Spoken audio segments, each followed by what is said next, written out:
മാസപ്പടി കേസിൽ വീണ വിജയന് കുരുക്കുമുറുകുന്നു. വീണയ്ക്ക് enforcement ഡയറക്ടറേറ്റിന്റെ summons പുറപ്പെടുവിച്ചിരിക്കുകയാണ്. June 12-ന് ഇഡിക്ക് മുന്നിൽ ഹാജരാകണം. വീണയടക്കം 9 പേർക്കാണ് ഇഡി സമൻസ് അയച്ചിരിക്കുന്നത്.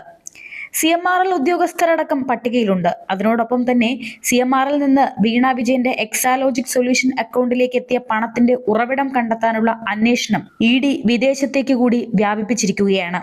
ഇതോടെ വീണയുടെ അടിവേര് തപ്പിയിറങ്ങിയിരിക്കുകയാണ് ഇഡി. ദുബായ് അടക്കമുള്ള ബാങ്കുകളിലെ അക്കൗണ്ടുകൾ പരിശോധിക്കുന്നതിനായി UAE എംബസിയുടെയും വിദേശകാര്യ മന്ത്രാലയത്തിന്റെയും സഹായം തേടിയതായുള്ള വിവരങ്ങളും പുറത്തുവരുന്നു.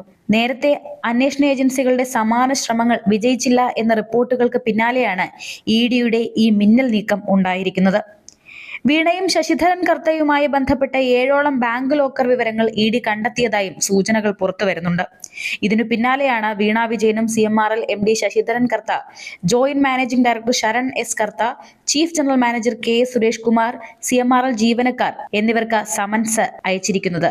കർത്തയുടെ ഭാര്യ, മകൻ അടക്കമുള്ള കുടുംബങ്ങൾക്കും ഇഡി നോട്ടീസ് അയച്ചിട്ടുണ്ട്. വിവിധ കമ്പനികളുടെ ഡയറക്ടർമാരാണ് ഇവർ. വീണയും കരിമണൽ കമ്പനിയും തമ്മിലുണ്ടായ സാമ്പത്തിക ഇടപാടുകളുടെ സുപ്രധാന രേഖകൾ ഇഡിക്ക് കൈമാറാൻ കഴിഞ്ഞ ദിവസമാണ് കോടതി ഉത്തരവ് വന്നത്. ഇതിന് പിന്നാലെയാണ് ഇഡി സമൻസും അയച്ചത്. CMRLും വീണയുടെ ഉടമസ്ഥതയിലുള്ള എക്സാലോജിക് സൊല്യൂഷനും തമ്മിൽ കള്ളപ്പണ ഇടപാടുകൾ നടന്നിട്ടുണ്ടോ എന്നാണ് ഇഡി അന്വേഷിക്കുന്നത്. രേഖകളുടെ പകർപ്പ് ലഭിക്കുന്നതോടെ ചോദ്യം ചെയ്യലടക്കം തുടർ നടപടികൾ വേഗത്തിലാകും. വീണയുടെ മൊഴിയും അക്കൗണ്ട് വിവരങ്ങളും CMRL ഉദ്യോഗസ്ഥരെ ചോദ്യം ചെയ്യുന്നതിന്റെ വിവരങ്ങളും ഉൾപ്പെടെ കുറ്റപത്രത്തോടൊപ്പം SFIO സമർപ്പിച്ച മുഴുവൻ രേഖകളും നൽകണമെന്നാണ് നിർദ്ദേശം. പൊതുമേഖലാ പങ്കാളിത്തമുള്ള CMRL ഇല്ലാത്ത സേവനത്തിന്റെ പേരിലും വായ്പയായും എക്സാലോജിക്കിന് 2.78 കോടി രൂപ കൈമാറിയതിലെ സാമ്പത്തിക വഞ്ചനയാണ് SFIO അന്വേഷിച്ചത്.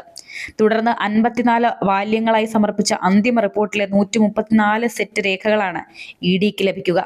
അന്വേഷണം തുടരാൻ ഹൈക്കോടതി ഡിവിഷൻ ബെഞ്ച് അനുമതി നൽകിയ സാഹചര്യത്തിലാണ് രേഖകൾ ആവശ്യപ്പെട്ട് ഇഡി കോടതിയെ സമീപിച്ചത്. ഇഡിയുടെ ആവശ്യത്തെ SFIO എതിർത്തില്ല. CMRLന്റെ എതിർപ്പ് കോടതി പരിഗണിച്ചതുമില്ല. ഇതോടെ വീണ്ടും ഇഡിയുടെ മുൾമുനയിലായിരിക്കുകയാണ് വീണ വിജയൻ.